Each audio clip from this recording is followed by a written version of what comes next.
Direct connection between what the colonizers did to the continent in 1884 to also what is happening today in terms of this whole dysfunction that exists with Africa, but also with those of us who our ancestors come from the motherland. And so I want to play this for you, which is an excerpt from what she had to say. Then we're going to chat with it about our panel. I really think you're going to be blown away about what she has to say. Go right ahead. We were way ahead of them in our civilization. They set out to destroy us. Give me all your gold or else. And if Swatini does not agree, they just go on next door to Lesotho and give Lesotho an extra $1. And if Lesotho doesn't take it, they just jump on to Togo, Central African Republic. It was all by design. 1884. They did something else in addition to chopping us up. They also set out to make the African believe that everything African was bad and undesirable, and everything Western, particularly French and British, was more desirable. We call that the legacy of colonization. Prior to that, they had started long working on the slaves. Make them think everything about them, forget anything about Africa. Where you come from is a horrible place, diseased and dying people, constantly at war with themselves, uncivilized. Cut out any communications with them. You need to just know what we tell you. And we call that the legacy of slavery. So that's where you look at where we are today. 135 years later, a system that was put in place to see to it that Africa and her children are forever defeated, that Africa is forever exploited. We must speak with one voice.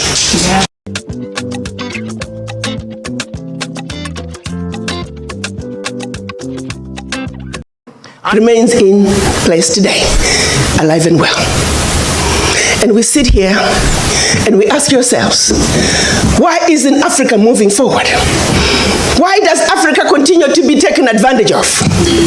Well, I'll tell you why, very simply. Until Africa comes together as a continent speaking with one voice, one continent, one people, nothing, and I repeat, nothing is gonna change. As individual little African countries, we are wannabe boxers. We will never make it fighting against the heavens. And we often forget these very important and immortal words of John Henry Clark when he said that all African countries, upon regaining independence, started to conduct their affairs on the basis of systems of governments that were borrowed from Europe, and that none of them will ever succeed on the basis of borrowed systems. As if he were a Jewish prophet, he is being proven right on a daily basis. Because whenever we in the African countries think that we have identified the problem and that we have identified the antidote, when we apply the antidote, new wounds appear. See, Ibrahim Traore is cutting red tape to speed up, simplify, and undercut the completion of development projects. We'll also have a look at Ibrahim Traore's end-of-year speech to the people of Burkina Faso. Under Ibrahim Traore's leadership, a new age of government has begun, bringing about groundbreaking infrastructure projects while simultaneously reducing bureaucratic red tape to guarantee the timely, cost-effective, and error-free completion of all development endeavors. A man of action. Do you have anything positive at all to say to the whites of this country, the 10% that makes up the white population? Well, they are part of South Africa. This is their country, and many of them have demonstrated the love for this country. Many of them want to contribute to the positive development of this country. When we they're all racists, for instance. I've never said that. I've never said that. Of course, if you were to refer me to a specific report so that I can respond to a specific article, I don't know of such an article. All I said is that we want a country where we're all equal. my fighting for black people does not mean the oppression of white people. I'm fighting to liberate black people so that they can be at the same level with white people. Well, what about and we the don't see language of each other as incitement? white and black, but we see each other as human beings. What about the language of incitement then? Where does that fit into that paradigm? Because as you said this weekend, you said whites are the real enemy. They've stolen the land. We'll steal it back. You said also that black people, just a few days ago, should have more babies so that they can keep up their majority over the white people. This is not inclusive language, is it? No. The people who took our land is white people. When we say we want our land, we don't want it from the sky. We want it from white people. So that's why we're saying we want our land from them. They've taken our land, and they've taken our land through a black genocide. Secondly, when I say black people must reproduce for sustainability of our ideas, it doesn't mean white people must not reproduce. If they want to reproduce, they are free to do that. All I'm saying to our people is that we are fighting for economic freedom, and for these ideas to be sustainable, we have to reproduce ourselves, because reproduction of ourselves means reproduction of our ideas. We are guaranteed longevity. They are standing on our way to crushing white monopoly capital, which has stolen our land, which controls the wealth of our country. And as we are in the process of crushing the white monopoly capital, there will be some of these irritations that we have to deal with. Irritation, the ANC represents such an irritation. Now, the quest of freedom has been an enduring narrative throughout history, often intertwined with the fight for equality for the black community in Africa, in South Africa, and in the African diaspora. We must remind ourselves that we are doing for this generation and generations yet to be born.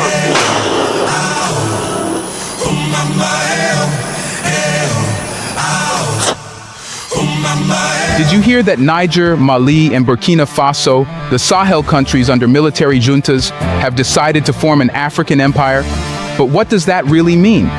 Well, after we saw coups in Niger, Mali, and Burkina Faso, everyone believed that juntas would collapse. Western countries tried their best to pressure them into submission, but things backfired. Instead of being alienated and isolated, these three Sahel countries have come closer than ever. But that's not it. They are forging an African empire where they will open borders, form a confederation, and have their own NATO-like military, European Union-like openness, and G20-like monetary alliance. So what are the real plans, and how will they make an African empire in the Sahel region? Let's find that out.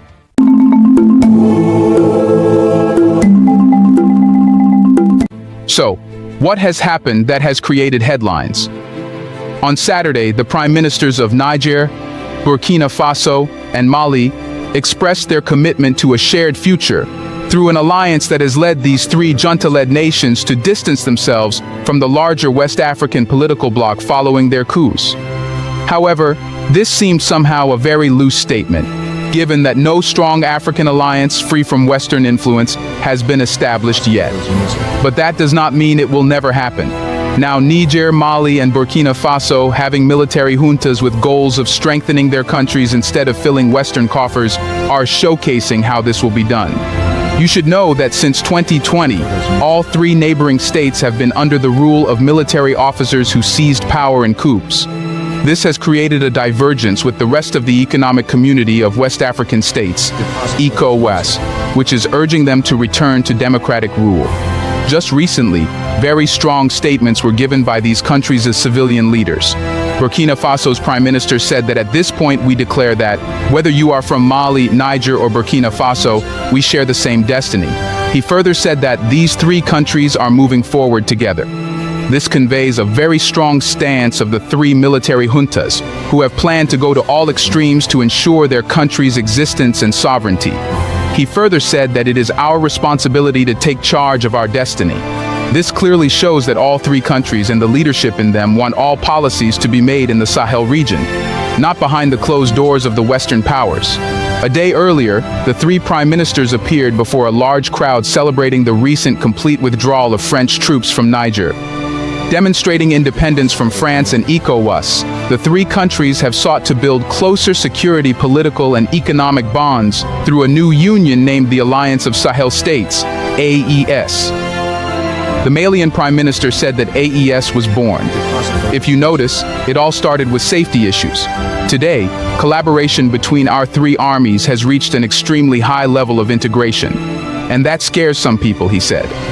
This clearly hints toward the Western powers, who have always tried to structure systems that benefit the West in every case. Now, as the three countries have decided to move forward, excluding the West, it creates a somewhat threatening situation for the West. Did you hear that Niger, Mali, and Burkina Faso, the Sahel countries under military juntas, have decided to form an African empire? That the sooner we resolve that, the safer we will be. Africa can rise and Africa will rise. But it's not going to rise by prayer and fasting. We must pray and fast, but it will not happen. Because the last time I checked, even those of you who are believers, when Abraham was taken from Ur of the Chaldeans and given Canaan, it was not on a silver platter. He had to fight the Canaanites. He had to fight the Philistines. That is the nature of divine instruction. Go ye and subdue the world by the sweat of thy brow. The Western countries promised Uganda to invest in constructing and developing one of the biggest oil pipelines. It was called the East African Crude Oil Pipeline and had a budget of $5 billion. Uganda was made to believe that the US would take care of all the investments so Uganda's crude oil could be transported to Tanzania, which has access to the Indian Ocean. From that, the crude oil could reach the entire world, bringing billions of dollars to Uganda and boosting its economy. However, Uganda did something the Western countries did not like. And as expected, since the Western countries invested to use it as leverage later, they announced to suspend the investment. It meant a complete halt of the pipeline construction, ending all chances for Uganda to rise. That's when China came forward to help and assist Uganda, shocking the West. However, things are not quite as simple as it sounds. So, why did the West suspend the investment? How important is this pipeline? And why is China helping Uganda? Watch this video because it will change how you think about Uganda, China, and Western countries. Let's get started.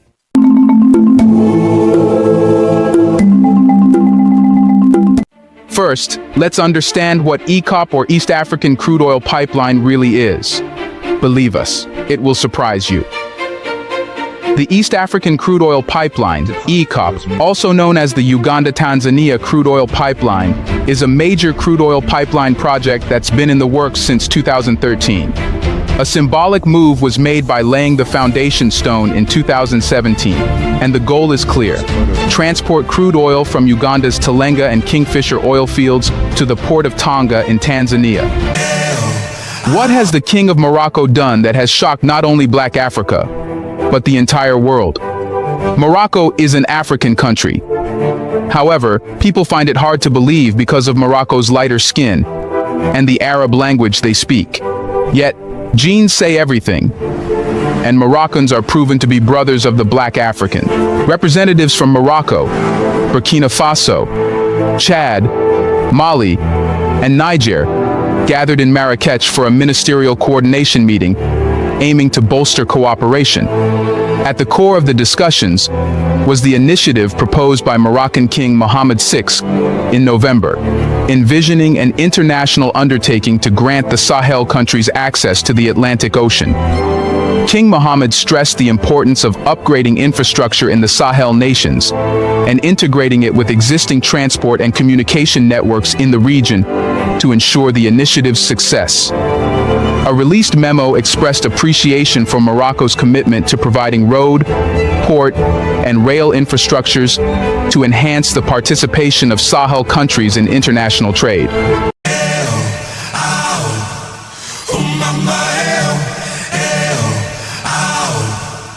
I don't know if you've been paying attention, but Africa just shocked the world, and it has massive implications for the United States and for Europe. It's an emergency, and she should be concerned because this stuff just published on Friday. These are all of the African nations that have now signed military agreements with Russia. And even a few of those in white are getting ready to partner with Russia as well. Damn, that's a lot of red. Now, we'll come back to that map in a moment. But first, this weekend, we saw dramatic developments. Russian flags raised in the air throughout the continent. First to Niger, the country that started it all. Russian flags everywhere. And according to France 24 news service, the government of Niger has now signed a contract with the Russian Wagner Group for security. And they need it because the coup in Niger has entered the point of no return right now. The people rising up against France, against the United States' influence in that country. The Western powers that have controlled Niger for decades are now being pushed out. And this weekend, the military leaders now say that Niger will no longer be a European colony. And they've demanded that all French soldiers get out now, get out of here, or face the consequences. Why does the United States even have troops in this country in the first place? Well, that's a great question. So get out of here, France, and get out of here, United States. You don't belong here. Over the past few days, the United States started dropping massive amounts of military cargo right near the Niger border with its warplanes. They are getting ready to attack Niger to try to stop it all. But that threat is not stopping the people of Niger. Tens of thousands of people marching in that country this weekend, celebrating their independence and shouting no to foreign military bases, no to poverty, no to the West stealing their uranium, their phosphate, and other minerals. Get out of here now. All of the ambassadors' offices to the Niger Republic Mission Service, the United States, France, Nigeria, and Togo have all been terminated. All of their offices are now officially shut down by the Niger government. The head of the military just made this announcement. So other African nations are now showing their support for Niger and starting to say the very same thing. Get out of our country. This weekend, the people in Senegal rising up against Western colonial governments controlling their country. The CIA, MI6, and other Western intelligence services are doing whatever they can right now, spinning their wheels, trying to hold on to power in these countries with their puppet governments. The people in West Africa are fiercely anti-American imperialism. So it wasn't a surprise then to see the country of Guinea announce they are supporting Niger as well. La République de Guinée réaffirme par ce communiqué sa vision panafricaniste en apportant sa solidarité à la population nigérienne. This is massive, and Colonel Douglas McGregor says the people who've had their minerals stolen for years are saying enough is enough. Get out of my country. The Africans are fed up with it. And so this is an example in Niger where a supposedly U.S.-backed government with a U.S.-trained military suddenly turned around and said, I think all of you white people need to get out of here. We've had it with you. Go away. Go, Europeans, leave. Again, we'll get around to the uranium and gold part of this story in a moment, which is arguably the most important part of this story. But first, a story that no one's talking about is the massive pipeline that is nearly set to go online. Now, it starts in Nigeria. It flows through Niger on its way up into Europe. Chevron and the United States have already invested $13 billion into this pipeline. And guess what, guys? After the Nord Stream pipeline destruction, Chevron stepped up production to get this up and running. Hey, we'll speed this up. We'll fast track this. And now the people of Niger are saying, wait a second. Why are we going to allow a pipeline to flow right through our country so Europe can have natural gas? You are doing nothing for us. You continue to steal from us. Sorry, no more pipeline. This is why Europe is terrified this morning. The United States already blew up the Nord Stream pipeline, put their own pipeline into action in Africa. Smart business move, right? We'll just blow up the competition. Imagine Walmart doing that to Target stores. Yeah, we're just going to blow up those stores. Now you got to shop at Walmart. And now Niger is saying, hey, sorry, you're not going to use our country to transport your natural gas into Europe. Get out of here. So Europe is facing catastrophe with no Nord Stream pipeline coming from Russia any longer, and now the threat of this pipeline being shut down through Africa. This was their salvation, this pipeline. And then add into it uranium and Europe's nuclear power. The United States gets over 50% of its uranium from Russia, despite all of the sanctions that the United States has placed against Russia. They left uranium off the list. I love this. I love that they chose to sanction every other thing But they left uranium off the list because we need it so badly. We need it desperately. Why? The United States is so heavily dependent on Russia for uranium that Putin could literally flip a switch, literally destroy the American economy by turning off the lights. A major backup resource of uranium is Niger. The French, the United States, have been essentially stealing uranium from African countries for decades. And again, these countries are saying enough is enough. We are sovereign countries. Get out of here. We are going to keep our own minerals and make our own decisions. And Russia is giving them that option right now. We want you to keep your sovereignty. We want you to be an independent country, not a slave to the West. Listen to Africa Bureau Chief Musa Ibrahim explain how the people of Africa want to gain back their wealth, their minerals, stop giving it away to America and Europe. What people want is to gain back their wealth, back their uranium, their gold, their iron, their phosphate, their oil, their gas. And this scares the West because this means the true democracy will take place in Africa when people actually own their own land and the wealth of Africa does not go untaxed, unsupervised from the mines in Niger to the banks of Paris and the financial sector in Britain. And he's right. Niger's coup isn't happening in a vacuum. This isn't a singular event. They're now pushing back against this neocolonialism in a larger multipolar world, saying this unipolar order that America has ruled for many, many years, seeking to keep your boot on the people of Africa, is not going to stand anymore. Africans are seeking to regain their national sovereignty. Africa saying, hey, we are rich in uranium, but we don't get to benefit from any of it because you steal it from us. We will enrich our own uranium and we will sell it to you and you'll pay us for it. No more theft.